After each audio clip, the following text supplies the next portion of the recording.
Elmurod aka, kommentariyalarga savol kelibdi. Suhbat o'tkazib tashxis qo'yasizlarmi? Qanday qilib organizmni ichidagi muammolarni bilib olamiz? Tushunmadim.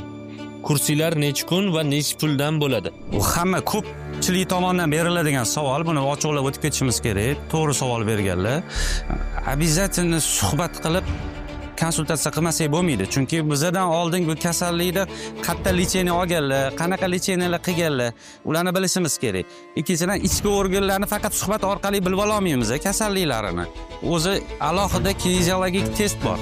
Test orqali, kineziologik test orqali mushaklarni test qilib turib, mushaklarni o'zi bizani problemli zonaga, ya'ni misol uchun aytamiz, o't tufayda muammo bo'layotgan bo'lsa, o't tufay ko'proq tizza bilan bog'liq bo'ladi. Tizzaga muammo beradi. O'sha orqali missani test qilib turib, ichki organdagi muammolarni topib olamiz.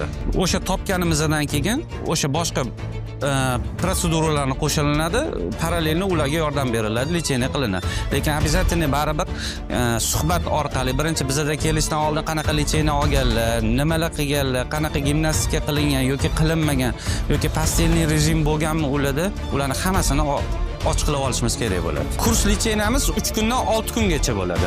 Bu sizni kasalligingizni darajasidan kelib chiqqan holatda mutaxassislarimiz yoki o'zimiz tekshirib, bilib, o'sha necha kun muolaja olishingizni aniqlaganimizdan keyin biz sizga ayta olamiz, buncha kun kelasiz deb. Narxi haqida ma'lumot olmoqchi bo'lsangiz, telefon qilinglar bemalol.